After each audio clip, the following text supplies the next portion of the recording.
the concept of stewardship is something you're taking care of. You're in charge of something that's not yours. Mm-hmm. And so it is a reminder that, okay, this business is the Lord's. This is God's business. He has placed me in charge of it.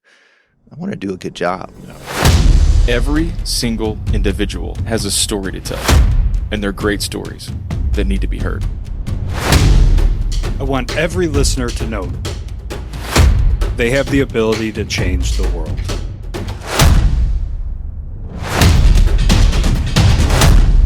Welcome to the 1720 Podcast. What's up, Mountain Movers? Welcome back to the 1720 Podcast. This week is unique, and we haven't done an episode like this in a long time where Kevin and I are missing. We have a guest host with a guest. It's a weird little combo, but Kent Rabalais, welcome back to the show. Sitting in Kevin's seat today, so you have to say like funny things or something. I don't know what to do.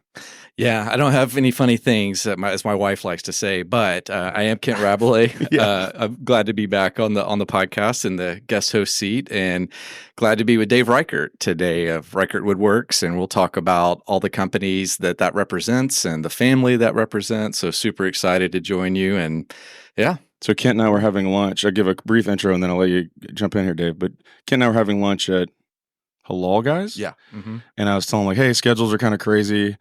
And would you like to jump in as a guest host? He's like, I would, and I have a perfect guest.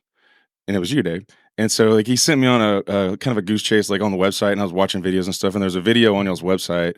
And I watched it that afternoon. I think I texted you and I was like, that he's perfect. This is going to be awesome. So Dave, welcome to the show, man. Hey, it's good to be here. Yeah. I walked in this morning, met Stewart for the first time, said, what are we doing? Yeah. And then I said in classic like 1720 fashion, just tell him a story, man. I don't know what we're doing either. Tell me a story. So we can start. Let's start here. Who's Dave? You just start from there and we'll figure out where we pivot this thing into, and we'll tell a bunch of stories and it'll be awesome at the end. All right. Well, I'll start out with a law story. So Ooh. We have that in common. All right. Although I always say that I'm a recovering lawyer. And so when I was decided that I was going to leave the practice of law, I went in and talked to my partner, my mentor, and his first question was, Dave, what do you know about lumber? And I said, not as much as I'm going to know 6 months from now. That's right. So about half the lawyers that I talked to were thrilled, saying, you got out. And then the other half were like, what the heck are you doing? And then I'd go to Lumberman, and they were perplexed. They said, Dave, nobody volunteers for this business. You're born into lumber. And I said, man, I think I love it though. Yeah. So, well, part of the I'm gonna come back to the law story there because I want to walk through that journey.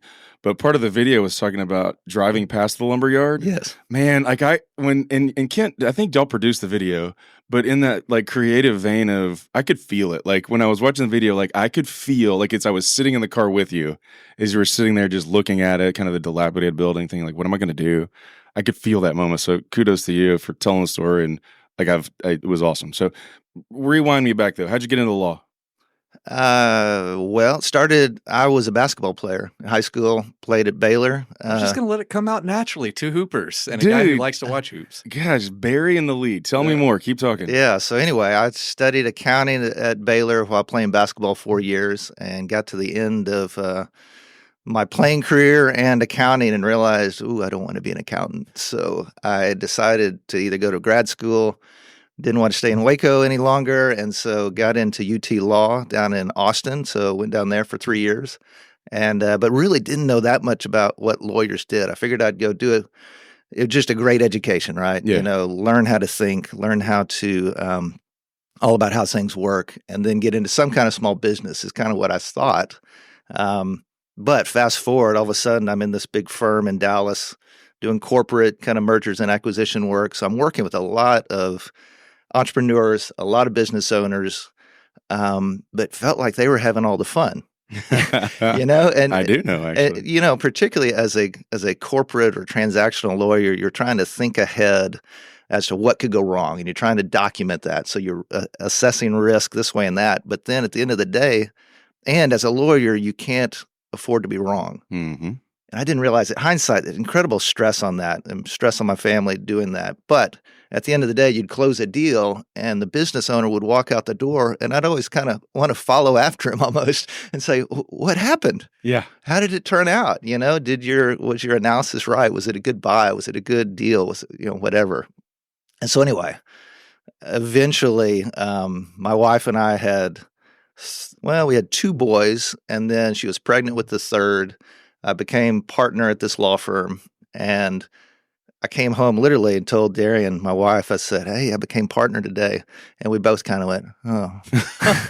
I mean, It's such a great lawyer story, man. I get it. But it was telling in that there wasn't that excitement. There wasn't. I liked the law. I loved the people that I worked with were fantastic. Strasburger and Price was the name of the firm. But I didn't have a passion for it. And the hard thing, this about law, particularly if you're billing by the hour or billing by the 10th of an hour, is to work hard, you have to work long in that setting. And with a young family, I just couldn't see myself being the family man I wanted to be and maintain that. I didn't have a love for it. And so anyway, I started looking for businesses. And I kind of fast forward to that scene that I'm going to pause instead of fast forward.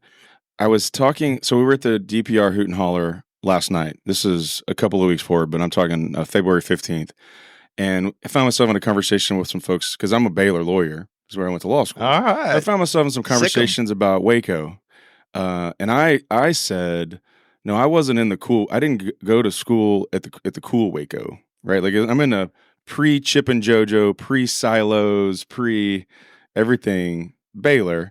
And I'm guessing you're in the pre-cool Waco era also. I'm not trying to judge your age or anything here, but Kent's shaking his head and putting his hand in a circle. We're all in the same boat here. Yep. I am a huge beneficiary of Scott Drew and the Baylor basketball program, because now I say, I played basketball at Baylor, and everybody just assumes, Final Four champions, whatnot. No, we were 5-23 in my first year. Yikes!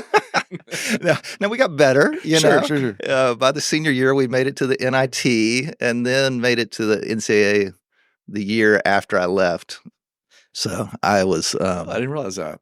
You were close. So and close. You got the NIT at least. That's nice. I had a watch, and then it got stolen. But had a watch that got stolen. That's a country music song. I had a watch that got stolen, and your truck got stolen last week. I feel like there's an epidemic of your stuff getting stolen. Mama just got out of prison. I mean, we're definitely record that. Somebody write that down. We'll get to it later. We'll get to it later.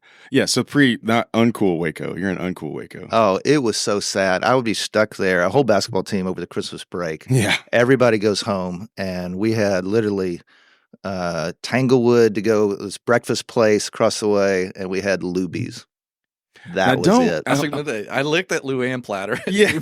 I still miss that, but yeah. I'm okay with Luby's, but in for lunch and dinner for 2 or 3 weeks straight. Yeah.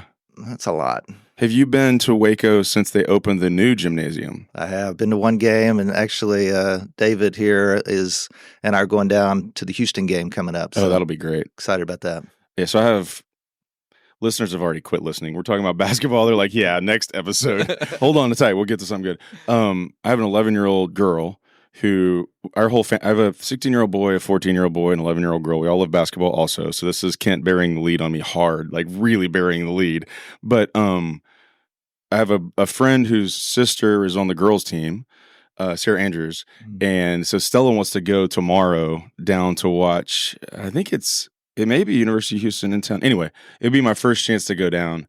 So hopefully we can make it work out. But I've heard the new stadium's really nice and very vertical. Like the seating is just straight up. Yeah, they did a great job. It's a great home court advantage just for any basketball lover. Just go to a game there. It's fantastic. Yeah, looking forward to doing that. Anyway, okay. Don't know how'd you end up in Waco? I got all the questions, man. I told you we'd just talk. Well, my older sister was 2 years older than me. She had already gone down to Baylor. And so I was recruited some. I had some offers from SMU and Davidson, a few other places around. But, I wanted to stay in Texas, wanted to stay close. So I didn't have a huge Baylor affinity prior to that. But my sister had kind of paved the way. And so got a scholarship down there. And off I went. You said down there, which suggests you may be a native of North Texas. Dallas. Yeah, I grew up in Dallas. Okay. There you go. So down to Waco, and then headed to Austin. Yeah, continuing down I-35, Yeah, eventually turned around, came back. You and Pat Green headed down I-35. Okay, take me forward then, and Kent, hop in here. Go ahead. One question just for people listening that are considering other careers, if they're in, I don't know how many of the listeners will be in that space, but I think I'm interested in this because I spend part of what I do helping people navigate these situations of like, okay, what should I do next? I'm a little uncertain. What did that look like for you just practically? What are some of the things you did to try to figure out, okay, I really do want to make this leap from law into lumber? It's a great question. The challenge that I faced as a lawyer was I would be very frustrated, or my wife would get frustrated with me, just the uncertain schedule, any vacation was potentially at risk, family get-togethers. If we had a deal going down, I was out of the picture. And so for me personally, I was struggling between, okay, how do I learn to be content in all circumstances, like Scripture talks about? How can I be present, do the best I can, and yet also, if I had that attitude, then I was kind of okay, and I would be stuck. Yeah, I didn't feel stuck. I was more content, and God would answer those prayers. But then when I would become frustrated, that's when I would start looking. And so I would swing between frustration with where I was, looking and pursuing that. And so finally, I don't know, it's a lot of prayer, really, and just trying to say, okay, God, where do you want me? Open the door. But I found I had to be active. Really, as we're talking about this, I thought that a business opportunity would kind of fall in my lap after a couple of years. And it just didn't. And so literally, I didn't plan on being a partner. I didn't plan on practicing law that long. And yet inertia and momentum kind of kept me there.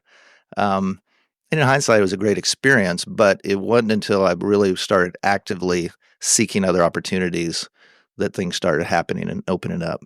Yeah. So here, prayer and then some active steps. You couldn't just sit there in neutral. There was some exploration that had to happen, and those things combine to eventually lead to clarity. Yeah. I think I found that in a lot of ways, kind of trying to figure out direction. And as a Christian seeking God's will, it takes active steps. And a lot of times I'm saying, okay, Lord, please throw up a stop sign. Throw up a yellow, tell me no, but this is where my heart's going. Here's wisdom from other people that I'm around. Here's where I think I'm going.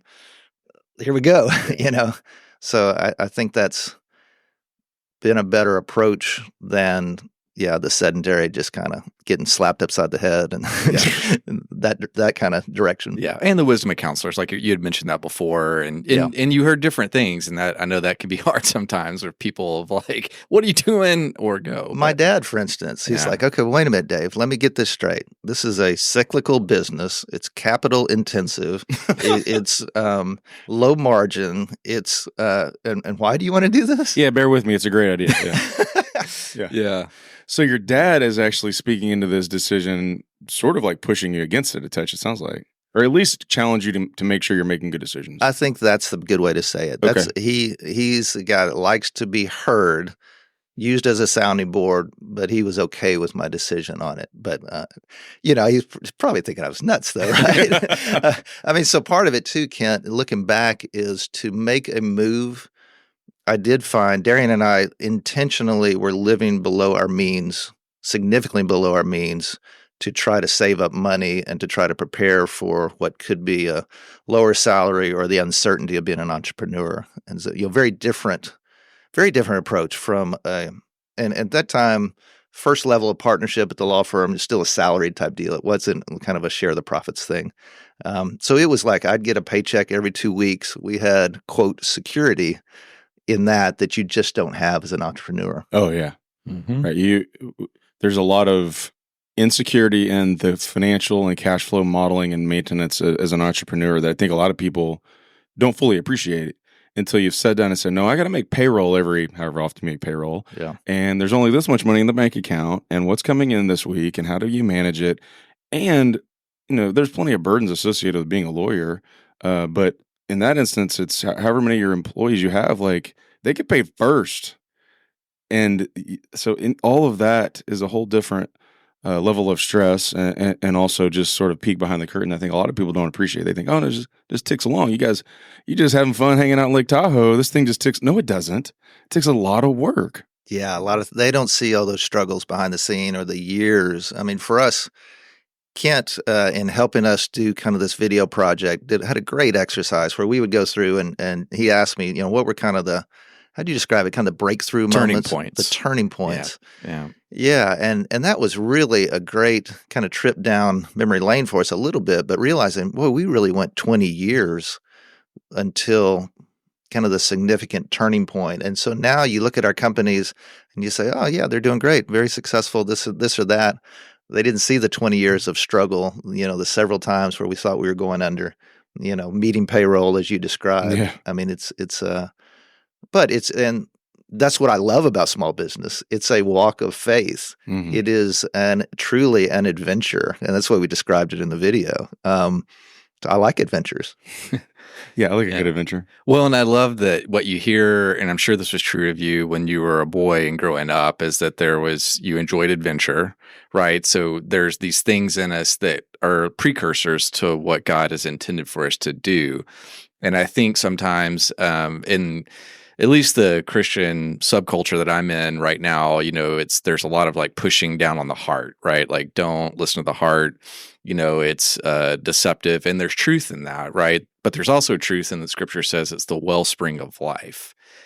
So there's also, God has given us emotions and has given us passions. And so when I think about adventure, and then also what I wanted to ask is with lumber, was that something when you were growing up that you always liked how things, putting things together, building things, or just with working with wood, because my guess is there was something there that led to, I'm intrigued by this dilapidated old lumber yard in Oak Cliff, right? Yes. I mean, to answer your question, I love activity in general. Grew up going to the mountains, exploring. I liked physicality, and so that was hard being a lawyer, being under the fluorescent bulbs on the 42nd floor we talked about earlier. Day in, day out in front of us. So I felt a little confined there. At some point, we were slow at the law firm, and we had a little house up in North Dallas that needed a new kitchen. And one of my buddies had just remodeled his own kitchen. And so I thought, well, if he can do it, I can do that. Yeah. And so I started doing that. We tore out all the cabinets. And of course, right after that happened, the law got busy again. Right? So my poor wife, this kitchen remodel took a year and a half. Oh man, can you imagine? And every time I'd do something, I had to clean up completely. And so we'd have guests over, and it's like, Dave, where are your cabinet doors? How come this isn't painted? What's going on here? But I loved it. I'm out in the backyard with my little skill saw, just trying to make it happen with vastly inferior tools to what we have now. Right. Yeah, for sure. It's way different now. Yeah. Let me put us into, we kind of talked over the top of the decision-making process, but we missed that moment from the video that I kind of started with, which was driving through Oak Cliff and parking in front. So take me through, like, you've made the decision or the opportunities presented itself or something, but walk me through those days and that moment, all that to get us from law to lumber, as we've said. Yeah. One other story on that is one of the businesses I looked at was a backyard playground equipment manufacturer. I had a friend coming out of UT's MBA program, and so we looked at that together and then kind of discarded that. And then I put together a business plan with another friend of mine, actually the one who had remodeled his kitchen. He was working kitchen remodeling business? No, it was actually architectural millwork. And so as it turns out, he decided to become a home builder, is a highly successful home builder. And so right after that, I heard about this old lumber yard in South Dallas that had a mill associated with it. So that was kind of the hook. And so I literally drove down. I wasn't familiar with that neighborhood at the time. Finally found it. It's on Beckley Avenue, kind of down by the Dallas Zoo.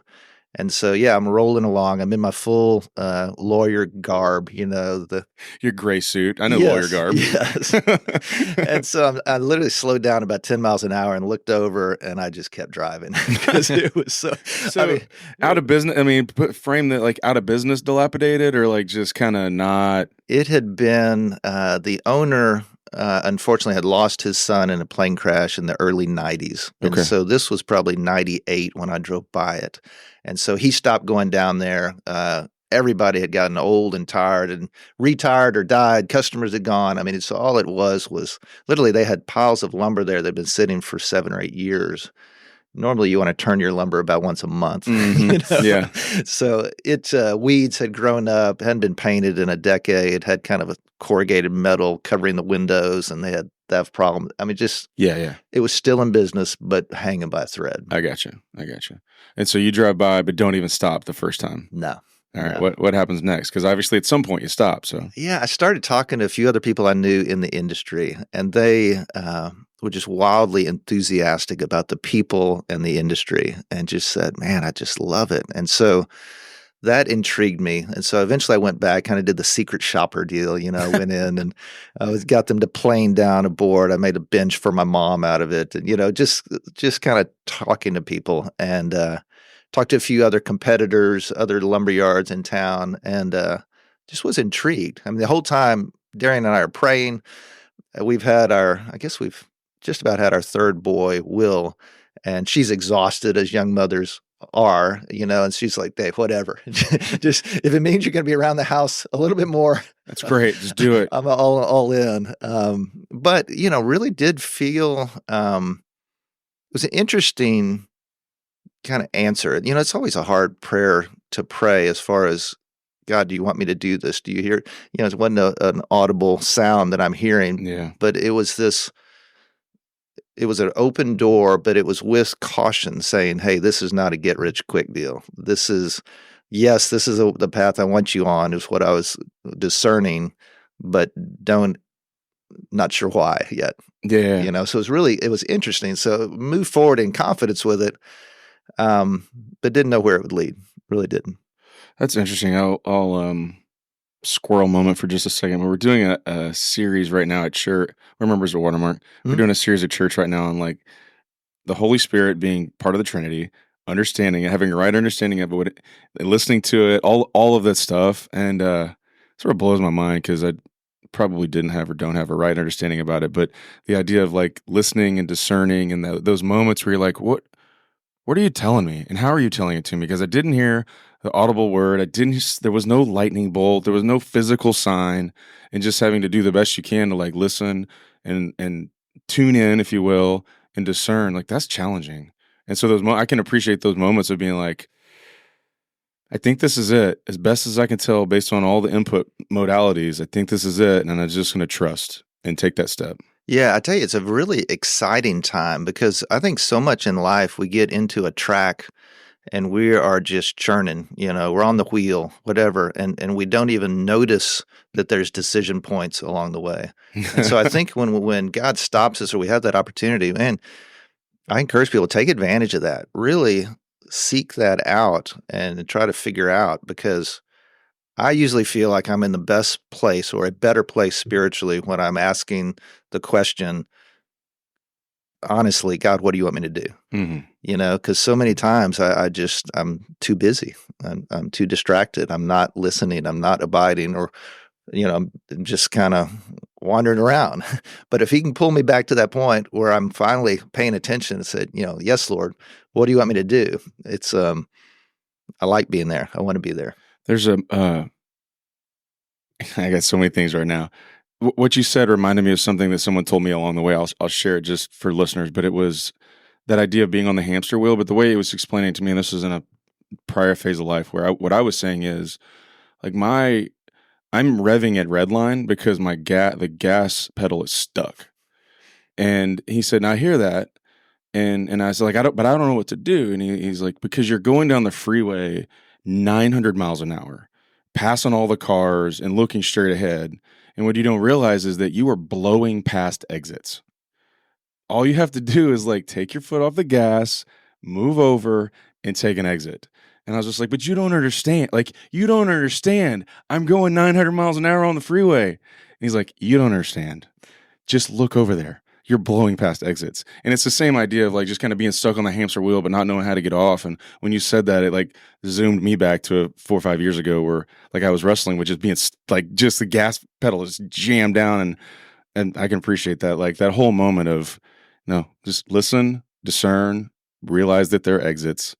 Let's take one. Yeah, gosh, we're in such a performance-based world here, so we get tracked in, and I it's interesting. I'm kind of at a different phase now, trying to figure out. We've done a lot at the company here. We've had a couple of acquisitions. We reorganized. We've moved into new facilities. We think that the industry is going to be favorable to us through the rest of this decade. I mean, we're in a great market right here in Dallas and Texas, and everybody's moving, everybody's building, et cetera, et cetera. But still, I'm at that question mark of, okay, God, what do you want me to do right now? What's next? And can I slow down? Which is interesting because all of our boys are out of the house now, so we're empty nesters. And my poor wife, she puts up with a lot, So we become empty nesters, and the first thing I do is buy another business and decide to move both of our millwork shops in the same year. And she's like, man, I don't know about this empty nest thing. Yeah, I felt like this was going to be more fun than that is right now. Right. So I'm working on it, again, how do you slow down? How do you take that time? How do you take that exit ramp? Yeah. All right, so go ahead, Kev. Well, I was going to say for context for everybody, so you go in and you get Davis Hahn, so this is the lumber company. And then I guess talk about those first few years. You mentioned already it was a while, it was maybe 20 years before it really found its foundation, and we'll talk about that. But what were those first few years? I mean, this place is in bad shape, as we've described. So what do you do? I'm thinking too of, like, again, I'm a year and a half into being a new business owner. Different business, but like, what were some of your things like, here's what we're going to do, right? Yeah, it's interesting. At the time, so this was 99, and we were probably 7 or 8 years into a good go time. And so people told me, hey, we got to watch out for these cycles, right? And fortunately, it remained good really till, 07, 08, the Great Recession. And so I was able to make a lot of mistakes and not really pay for them too much as a business owner. Because of the economic conditions? Yeah, it was favorable to us. But what happened was I was doing too much myself and got almost to a burned out phase by 06 or 07. And so I was pulling it back, and as I say, I was kind of asleep at the wheel when the Great Recession hit. And then we literally went into survival mode at that point. Just how do we, and I got really creative at survival, but I didn't know how to thrive. And so, at the same time, I'm wrestling with this. Now we have 4 young boys, and I love coaching them. I love being involved in their lives and the community, et cetera. And so literally for a long time, I felt like, okay, God, you've really blessed me with this wonderful wife and a good marriage, wonderful family, friends. I'm just a horrible businessman. I mean, that's the way that I felt. It was just like, okay, that's all right. I've got, what's the old Meatloaf song? 2 out of 3 ain't bad. I mean, awesome. We're still rolling along, but it was, it was not something that I didn't really feel like I knew what I was doing. I felt like what was interesting too is I felt like I was just missing pieces of the puzzle. I couldn't figure out why it was so hard because the lumber business is made up of a bunch of decisions. Most businesses are, right? Just a lot of them that you got to get right or you got to do pretty well. The only thing hard about it is you're dealing with a commodity product, so price fluctuations going up and down, and really buying lumber and inventory management is something it's an art and a science kind of rolled into one. Mm-hmm. And so learning that. Just to give our listeners a little insight, we're in the residential space. And it's the custom, partly by necessity. We didn't have the capital or the size to go after multifamily or production builders. So it was really I'd grown up in Dallas, knew some builders, and so really went into the higher end remodel and custom home build. So that's kind of our space. Yeah. And I love that. Again, for people in business, especially early stage, is like, who do you know, right? Like, we just sometimes think about, at least from a marketing standpoint, I'm thinking of, okay, let's create lead generators and sales funnels and sales teams. But it was more of like, well, who do you know? And you happen to know some builders in Dallas, in a specific market in Dallas of home building, and you started there. And so I think that's just such good wisdom, taking inventory of what's around you. Like well, let me hear what you're laughing. So I want to know what you're laughing about. Oh, this one story. So, the lumberyard used to work with a company called Jim Walters Homes, and so they would do these small little packages for lake houses or out in the country type deal. And so I had one friend of mine, Stewart who's a high-end custom builder, and he says, "Dave, I got to buy lumber for somebody. I'll give you a shot. If you screw it up, I'll just go back to my other guy." And so the only truck we had at the time was this, what was it? A Western Star. It's kind of a shop-built truck, and it didn't even have a dump bed on it. All it had was this big roller pin on the back that you could lock or unlock. And so we put a bunch of pipes underneath this big old deal of lumber. Oh, no. And our first delivery, so we strap it down tight. We get to the job site, and this superintendent's watching us. And so we unstrap it, and to get it off the truck, you basically go in reverse, hit the brakes, shift forward, and go. And so this thing just rolls on this roller. It hits the ground so loud. I mean, literally, little old ladies down the street are opening up their front doors and wondering what happened. And Wait, you're pulling this is the old snap the tablecloth out from under the dishes move to unload the lumber? Oh, and this superintendent oh my God. is just shaking his head like, what in the world has Stewart got me into? Not you, Stewart. No, yeah. Although I wished I had been involved because I would love to see that too. Yeah. Well, it turned out, though, that they were very patient with us, and we were attentive and worked our butts off, right? Just trying to do it right. And so I had a lot of people that were very kind and patient, and they saw our hustle. They saw what we were trying to do, and that we appreciated their craft. We appreciated the product that they were doing. And so, a lot of grace there. Yeah. What? You got a question? I got one. You were talking about part of from purchase to Great Recession. At least what I heard was like you felt like you were doing a bunch of stuff, and I know there's a ton of complexity to the business, but does some part of that story say like I got to let go of some of this stuff? And how do you, asking for a friend, how do you let go of stuff, and how do you find the right people to do the things, and how do you identify what needs to be done? Any wisdom around that? Yeah, I think obviously that was a joke. I struggle with this big time. I'm a big, only one person can do it right, and I'm that person. Or it might be a lawyer problem, honestly. Well, it's a perfectionism problem that we all struggle with. It's really hard to delegate when you're that way. It's hard to be a boss. So trying to let go. I keep hearing people say, if you can get somebody else to do it 80% as well as you do it or close, you need to delegate it.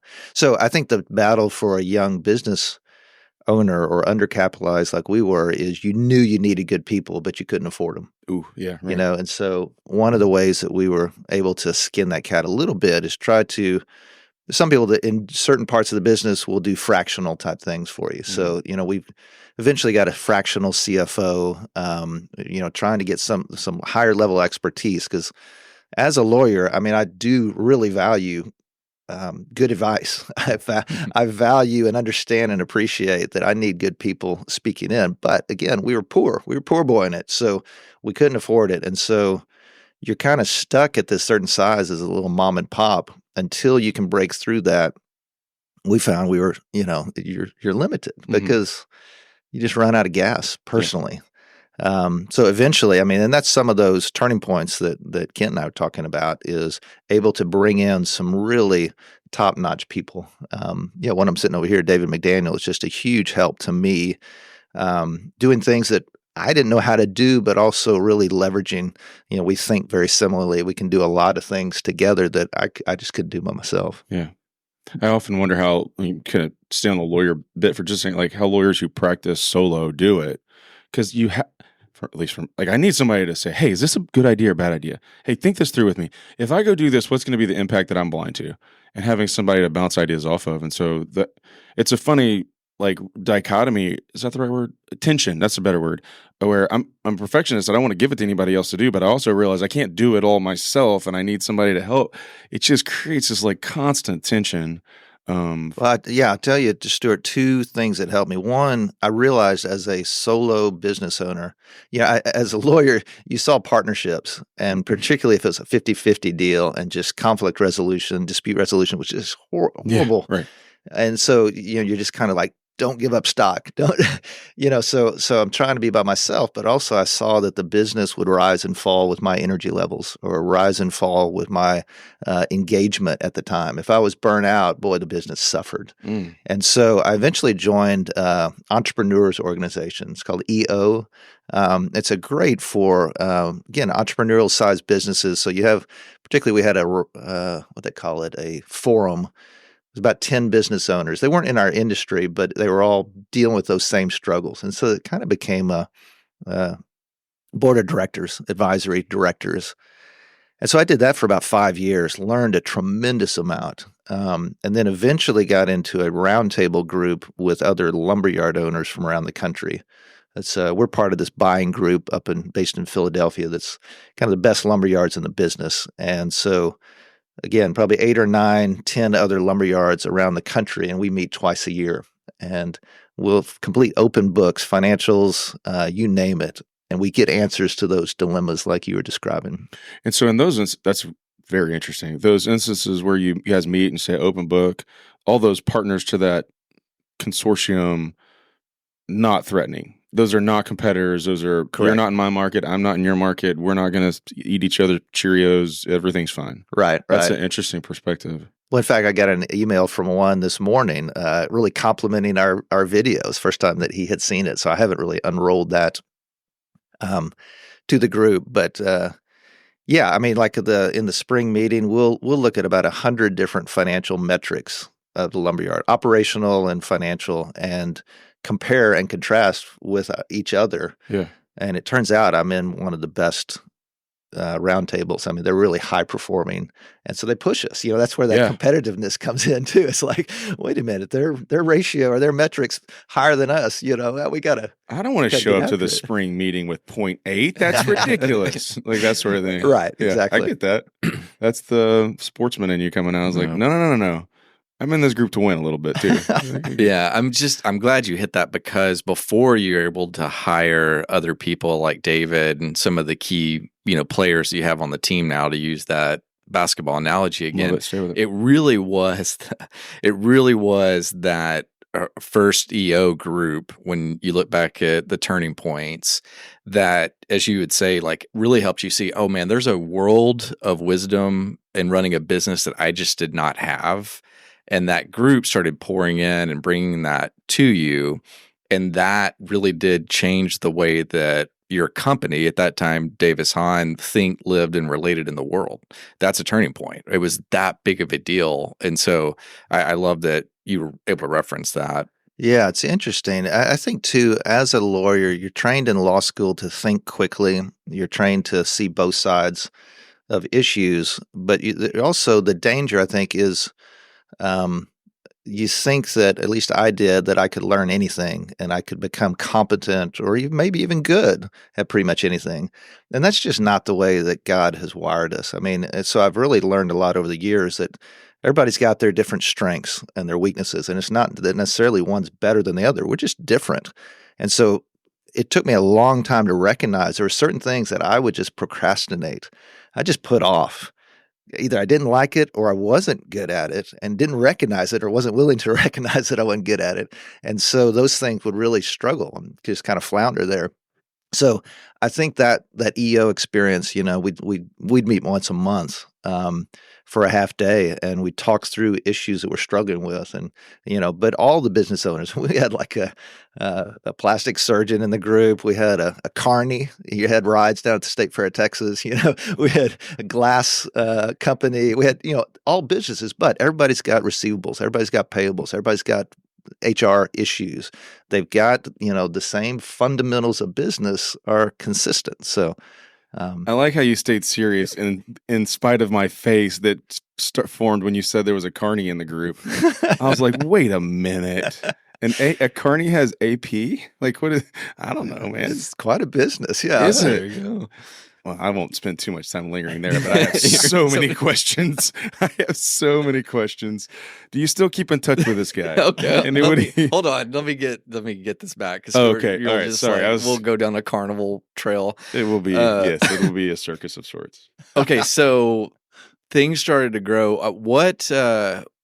I guess before that, real quick, and I know like our time goes fast, but before some of the acquisitions and bringing on the people, you mentioned being in this place of, man, I'm not a good businessman. Like, thankful for what I have, just not a good businessman. Like, what turned, and maybe this one's a personal turn, I don't know, but like, you're in the recession, things are really bad. I mean, I guess just before we talk about some of the highs and the acquisitions and the things that have happened since then, like what really turned to get out of that? Yeah, there's several things come to mind. I described it earlier, kind of the missing pieces of the puzzle. You lay out all the edges, the border first, and felt like they were significant. So some of those, was it incremental, kind of filling in little things make a difference in business. There's not one. In our business, for instance, payroll is 50% of your gross profit dollars. I mean, it's a huge expense that you got to manage well. But then beyond that, you've got so many little pieces that incremental improvement, eventually there's a cumulative effect that it makes a difference. So I think that was part of it from the financial side. From the operational side, I think another thing that made a difference was understanding lean and lean manufacturing. You hear that term a lot, but it applies in so many operational businesses. How do you eliminate waste? How do you drive efficiencies and productivity? And actually, let me go all the way back, Kent, because one of the mistakes that I made when I first got in the business, and I was fairly young, I was 34 at the time. One of my goals was I wanted to be a great boss, and I wanted to be this great place to work. And I had no idea what that meant. And so, and what I missed was the accountability side. So I ended up being overstaffed. I didn't hold people to account. I didn't drive. I was really kind of managing by the seat of my pants. And so at some point I recognized that that's not working, and it was really just kind of a lack of responsibility and self-discipline on my behalf, and realized, golly, I'm squandering what I'm in charge of. And so eventually this has kind of come, and ironically, the group roundtable that I'm part of now is called the Stewart Roundtable. And so it's this stewardship concept. So I think that's been driving a lot of my thinking lately, is how can I be a good steward? The concept of stewardship is something you're taking care of. You're in charge of something that's not yours. And so it is a reminder that, okay, this business is the Lord's. This is God's business. He has placed me in charge of it. I want to do a good job. Yeah. How do I do that with a sense of responsibility? And so some of that too is having a great place to work is challenging your team. It's allowing them to grow. It's having career development. It's training. It's particularly as I get older. I mean, that's really a driving influence right now, or emphasis of ours, to say, how can we train up this next generation of craftsmen? How can we train up the next generation of lumbermen? How do we preserve the beauty of what I think of this industry going forward? Yeah, that's great. Do you get in the construction space specifically? I would say there's a real problem with craftsmen. They are not coming into the workplace as quickly as they're leaving. I'm assuming that you're in the same business, but in a manufacturing space, paper a little more closely. But same problem in your business. Like craftspeople are not being grown, developed, groomed, trained, etc. Yes, particularly the Great Recession. We lost about a decade there of people coming into the industry, and a lot of people left and they decided not to come back. And so there is, although I'm encouraged, because if you come to our millwork shops now, so we have 2 architectural millwork shops. One of them does custom moldings and radius, kind of CNC, any kind of archways, that kind of thing. And then the other one builds high-end doors and windows. And so if you come and watch our teams, we've got a lot of youngsters, and they are excited about it. Yeah. And I think we also had this period where our culture was telling everybody they had to go to college, and there's this guy, I'm trying to remember his name, Dave Hataj, is I think how he pronounces it. It's a Wisconsin gear. I'm not sure if I got the company right, but anyway, he has this concept called the lost shop kids. He said, back in high school, you kind of had this hallway, and it was off to one side of the building, and these guys would go and girls would go down there because they didn't love English, they didn't love the math, but they had creative minds, they had skills, but they got kind of lost. Yeah. And so what he's trying to do, and I've really been inspired by, he's got this program called Character and Craftsmanship. And he's trying to do kind of mirroring or just mentoring of these young high school people and saying, hey, you've got skills that God has put in you. You've got creativity. How do we let you exercise those? And so we're seeing some real headway in that. Good. Because you literally couldn't hire a craftsman. You couldn't find them. Right. If you wanted somebody who was a bench carpenter that knew how to do a sash, mortise and tenon joinery, I can't hire them, or they're happy where they are. Right. So we decided we've got to grow them. And so that's really, that's how we're pushing forward. The other side of that, Stewart, is how you use technology in the craft. We've got a bunch of old shapers, we've got a bunch of hand tools and this and that, and we're about to invest in a 5-axis CNC. It's a $250,000 investment, but part of that is we need it for productivity. We also need it to attract the next generation of young people. They are enthused about this technology and wanting to operate it, but the old guys are fearful you're going to lose craft. Mm-hmm. You're going to lose the old methods. You're going to lose the quality somehow. I'm confident we can replicate the quality, but that how you built it, we've got to hang on to that too. Yeah. So it's an interesting tension there. You posited an interesting tension I had never contemplated before either, which is like young kids coming in. I know we're being kind of generic, but like the allure of the CAD drawings and the CNC machine and how it all just kind of automatically does it, all that is a different type of craftsman. I never really thought, I think, oh, those are computer kids. No. Those are craftsmen also. They're craftsmen of the future, but you can't have, and this is the point you were making, so you can't have someone who's a craftsman of the future, as I've sort of inartfully coined, who doesn't also know how to do it like you did it in the 80s, right? Because it just doesn't blend together if you don't know both. Well, it's interesting because labor, particularly in Texas, used to be so cheap, and so manufacturers from the East Coast and other places, they didn't like trying to sell higher end products down here because labor was cheap. We'll just replace, use cheaper product. Trim, for instance, I'll give you an example. AZEK trim, a PVC kind of trim, was not selling well down here, but it was selling well on the East Coast, or certainly on the coast where you had kind of the salt water, et cetera. But they couldn't make inroads here because people would just put up some spruce or put up something cheap and say, we'll paint it, we'll replace it, no big deal. No big deal. It's not the case anymore. Labor has really gone up. Oh, I see what you're saying. Because labor is increasing in price, the idea of buy once, cry once is gathering steam because I can't actually afford to put up spruce and wear it out and replace it.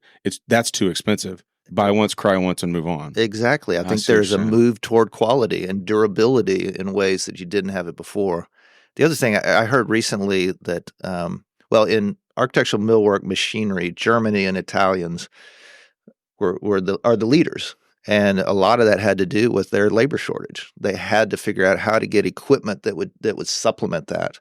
And so, we're kind of looking at that both ways. How do we invest in technology from an attraction standpoint, from a retaining and from a challenging this next generation? Yeah. But also, how can we produce what we need to produce? Right. Okay, so I don't know where we go from there. I can pull us back to a talking point if you want to. Well, yeah, I just timeline wise, so we referenced it, and you kind of just hit on the mill workshops, but just tell us about the acquisitions at a high level. So we have Davis on Lumber. It's grown, it's doing well, and there's some opportunity for acquisitions. Just so everybody understands what we kicked it off with, which is there's Reichert Woodworks. So I think just for context to help people understand that. Yeah, about 5 years ago. Well, we had been kind of chasing this almost ghost of a business called Lynn Floyd Architectural Millworks. It was based up in Frisco, and we would see their product on these estate jobs in the Park Cities or higher end parts of Dallas, and just beautiful millwork. And we had we were running moldings down in Oak Cliff, and we'd already spun off our molding side into what we call Davis Hahn Architectural Millworks. But we always wanted to be like Lynn Floyd. We wanted to be like this company. So anyway, we heard that they were going to shut it down, mainly because Lynn and his wife, Jackie, wanted to retire, and they had not found anybody that they thought could carry on that legacy. And so I rushed up there through a mutual friend and got to meet them and had a conversation with them and just really felt it was providential. We had some ties through my wife's family, and they're just beautiful, wonderful people. So anyway, we've bought that about 5 years ago, but they had already been shutting it down. So we were down to one or two craftsmen, and a lot of old equipment, great toys in the architectural woodwork business. But it was, but that's been a challenge, how do we revive that business? How do we keep that craft alive? Because there's huge demand for it. Mm-hmm. I mean, but we can't produce it as fast as we need to. Still to this day, we're still working on that. So anyway, he was kind of a legend in the architectural millwork business. And then there was another guy named Ben Calvary in the as far as the lumber space, where he had this high-end specialty lumber yard called Architectural Carpentry Materials, right over by Love Field. And I had known about it for years. In fact, my wife's grandfather worked there at the end of his career. And so I would stop in and check with Ben, and just trying to talk shop, and we were really like-minded in a lot of ways. And I thought eventually he's going to need to do something with his business. So we talked when he was 80, we talked about buying it. That was 13 years ago, and didn't work out. Fast forward another decade. And so about 2.5 years ago, we ended up buying ACM from Ben and Dot.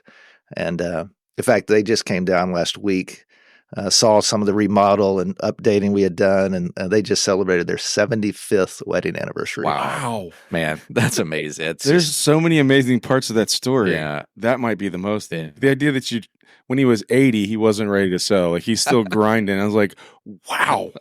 Well, yeah, he had the comment. He said, I've always heard retirement is to do what you want when you want to do it. He said, that's what I'm doing. Oh, man. That's while he's working. So. Ken and I both were like, oh, yes, that sounds awesome. Yeah. It's great. But anyway, it's fun to have those legacies. And so, yeah, I guess I've got an old soul. I mean, Davis Hahn just turned 100. So keeping that alive. And people, when I first bought it, they said, aren't you going to change the name? I said, no, I like it. And Lynn Floyd with that legacy, and then with ACM. And so we did eventually try to figure out how do these fit together. And that's Kent, that's where you came in, really trying to help us tell the story of how they're connected. And so we had formed a kind of a holding company. And that sounds bigger than it really is. No, I know what you're getting at, yeah. But it's Reichert Woodworks is the name we came up with. And so these 4 operating companies are underneath that. Yeah. So, and it gives you some organizational flexibility to do things and make it a little easier than just having 4 standalone operating companies that kind of live in their own silos, and they have some synergies and blah blah blah. It's a good exactly very architecturally driven. Yeah. It's a lot of customization, and so kind of if you like how this company is taking care of you, hey, well, come check out these other ones. Right. What's the? I'm not trying to get to the end at all. We got plenty of time. We can talk for 5 hours if we need to. But like, so we got through Great Recession, figure it out, reorganize. What's the next 10, 20 years look like for you guys? I think it's teaching, training, and thinking about the next generation. Yeah. And for me, that's very tangible because 2 of my sons are now working with our company. And so it's been interesting. For years, people would say, they'd see Darian and me with our 4 boys saying, hey, your boy's going to take over the business. And I would really dismiss it, saying, hey, this is my passion. This is what I love to do. They need to go out and be their own men, work for somebody else. If this becomes their passion too, hey, great. But I was able to dismiss it for a long time. Then all of a sudden, they just grew up. Turns out that happens, right? Yeah. So Austin, my oldest, went into the banking world for about 3 years and then comes in one day and says, hey, I'm kind of interested in doing something with my hands and being part of a small business. And I was like, what are you saying, Austin? Yeah, say more, buddy. Yeah. And so he's been with us about 3 years or so. And then Ben, the next brother, was in a sales position with a forklift warehouse management type company. So kind of in our industry. And so he's now joined us, been with us about a year. And then, so who knows if his other brothers will join or not. But I mean, that's really fun for me to get to work day in and day out with them. But it like I said, it really makes me think, okay, what do they need to know? Mm-hmm. What do they need to learn? And all of their similar aged people in our business. Okay, time moves on, you know? All of a sudden you look up and you think, wait a minute, I'm that guy now? You know, I'm 59 now. So it's like, wait a minute, I'm starting to talk with every one of my 60-year and up employees saying, what are your next 5-year plans? Yeah. Like, you know, we need to start thinking about that. And, you know, kind of back to what you were saying, Stewart, about preserving craft and training for it. And how do you do that? So anyway, that's on the front of our brain. Yeah. As far as how we move forward. I love the idea that it wasn't just a given that they were coming into the business, that they went and did something and decided to come back because, and you've heard it, there's a zillion stories in the Metroplex of so-and-so started a company, grew it, and then when he got ready to be done or retire, he just handed it over to the boys. And now it's not the same. You know that story just like, yeah, and Junior ruined the whole place. We don't do work with him anymore. But that's because it was always theirs. But for your boys, and probably the other two too, it's like, no, they went and checked it out and decided, no, I want this to be mine. And it gives it a different gravitas than just, just gave it to Junior and he blew it up. I agree. I mean, it's so hard to have a multi-generational business. You see it a lot in the lumber world, more than a lot of other industries, probably construction in general. But yeah, I wanted them to have other bosses. I wanted them to have confidence coming in, and I didn't want them just to be the boss's kid. Yeah. You know, I think truly they are great hires. I mean, I'm thrilled that I was able to hire them to our team. Love that. So that's, but you know, we are no longer a mom and pop company. You know, I have a great team around me. It's more complicated and complex. So I still need good people. So there was if Kevin was here, he says, what I'm about to do is tell a story for the purposes of telling a story. That's what he does to me. But there was a time, I'm going to get back to standby. Everybody buckle up. We're going to go somewhere. There was a time when I was coaching William, who's now 16, and the coach-player relationship was impeding on the father-son relationship. And it was really hard, but it was in the 4th grade, and I love coaching basketball, of course. And I was like, I have to stop. And so we disbanded the team, and I quit. And it helped repair our father-son relationship. I tell that story to get to, like, does the employer-employee, father-son, does that dynamic get blended? Or do y'all only just talk about Reichert Woodworks at Thanksgiving? You know, like, how does that work out? Well, I've got other people managing them directly, at least particularly Bingo. the first couple of years. Yeah, that's a good idea. We're starting to blend a little bit more. But there are different times where Austin will come in, shut the door of my office, say, can you put your dad hat on for a minute? Yeah. And we know that, hey, this is not business related. Yeah, I had a similar experience. You learned it a lot sooner than me about that father-son dynamic. I learned it harder with Ben.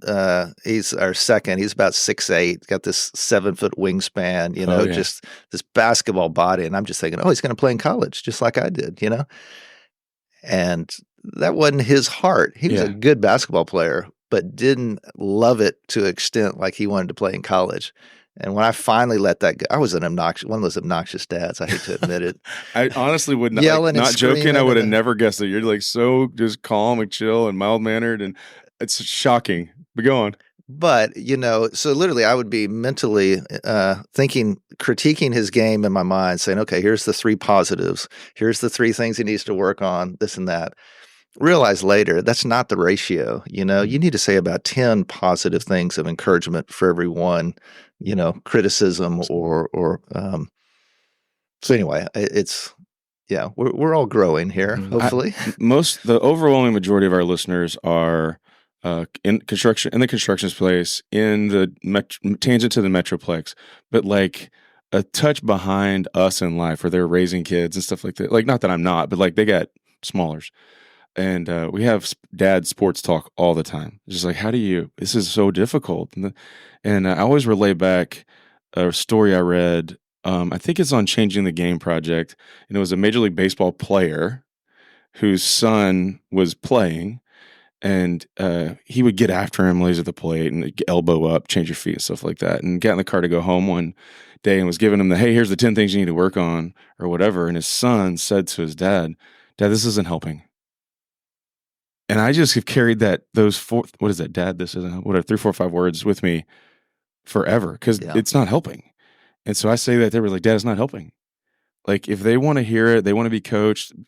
But your job is dad. Cool the Jets, man. Like, just say you love watching them play and go get a hot dog or whatever. It's interesting how that carries forward now, because, I've been 25 years in the business, and so learned a lot of lessons, and I've kind of got to let them learn some of their own lessons too. I mean, it still applies, but going back to the basketball with Ben, once I just became a fan and a dad again, it was so much better. Yeah, that's good. It was so much fun, really. And so now, I still have to kind of check myself of let them be their own men. They are men that I'm very proud of. Let them do their own thinking, and hopefully they'll be coming asking me questions, and there'll certainly be times to step in, but those need to be rare instead of every day. Hey, do this, or that. Well, and you'll get the opportunity with them, like your dad we had with you, is like, hey, you thought this all the way through? Because this is a seasonal business with low margin and high capital demand. You sure this is a good idea? Right. And you'll get those opportunities, and they'll be great. Yeah, so that's good. I got a couple of send us to the end ideas and thoughts, but I don't want to leave anything on the table, man. I think it's fun to kind of come up a level and think about what the work that you do, as a family business is how it started, to continue now as a family business, but really coming alongside people that have visions to create very unique custom things and beautiful things, whether they're architects or they're home builders or they're trim carpenters, framers trying to figure out takeoff and all of these things. So that's things I've learned over this time. Welcome to the game. Yeah, man. But you guys come in and go, how can we help you solve this complex problem, right? Coming alongside as partners, whether that's through supplying durable lumber or crafting beautiful millwork. So it's just fun to see that all now, from driving by this dilapidated old lumber yard in Oak Cliff to where you are today. And I'm glad we've been able just to hear that. Speaking of mountains, it's been some valleys and, some mountaintops, and I'm sure there'll be some more of those, but it's just been fun to hear the whole journey. Excited to see where y'all go next. Yeah, well, thank you. Yeah. You've done a great job in helping us. We talk a lot about trying to do creative solutions to complex problems. Yeah. And so it's more than just being a lumber supplier. People can buy lumber anywhere, but why would they want to buy it from us? Well, we want to be a valued team member. We want to show heart, and we want to show personality. We want to have fun doing it. I mean, all of those things go into building the culture of our company. We've got to be an attractive and fun and energizing place to work. And so trying to create that that's a challenge, and it's ups and downs. Yeah, we're a work in progress. We're not getting it all right, but we're trying. We're putting that effort out, and we're making good progress. It's good. Well, let me give us. We normally end. We haven't done it a lot lately, but with a little 2-step out. One of them is a book that you love, that you're like, if a listener needs to read this, and if you say I don't have a book, it happens every once in a while, we'll skip it. And then the other one is just one parting, what we call the one big thing, just a nugget of my life travels and adventures and business experiences and all of it. Here's something that if all you hear is the last 2 minutes of this thing, just really something that resonates with folks. And so I put you on the spot. I should have told you that before we got started. That's all right. And I talked over to interlude enough to give you some thinking time. But thank you. Yeah. If you got a book, man, we love to read. And then one big thing, and we'll be done. I'm going to actually throw out 2 books. One is by Dave Fults that I mentioned. It's called Good Work. It is the best book that I've ever seen about ministry through work in a blue-collar world. So for construction, I think it's fantastic. I love that one. I've never heard of it either. That sounds great. The other one is called The Way of the Shepherd. I'm trying to remember who the author is. I don't remember it now. But we are going through that with our management team right now. and it has brought it. So we're doing a chapter a month, not clicking too fast to it, but it's an easy read. It's a kind of a parable type business story about this graduate student from, I think UT MBA program, and he's about to go manage people, and it's about a shepherd leader. So it's and my they're team from UT. Sorry, okay, that was Hey! On Ashley's behalf, I'm offended by that. Thanks. My wife's a Longhorn, so gotta step in when they're good. We step in and say something. When they're not, we just like whatever. All right, those are two great books. Never heard of either one of them. You got one big thing? Hit us with something great. Yeah, I would just go back to the stewardship concept. It has been so valuable for me of just recognizing what are my responsibilities? How can I be a good steward and honor God through how I run this company? And so I want to reflect His beauty, His grace, His creativity, all the other great characteristics about our God through the way we do work. And it's challenging, because not everybody works for us are Christians. We're not just. It's not like working at a church. We're in the gutsy, like to get dirty kind of world of construction. And so, but that's really been fun trying to figure that out. Yeah, that's a great one. Well, Dave, thanks for hanging out. Like Thanks. I said when we started, I have no idea where we're going, but I know we're going somewhere great. And we did it again. So thanks for hanging out, sharing story, talking, all of it, man. I really appreciate it. Thanks for having me. It's been a pleasure.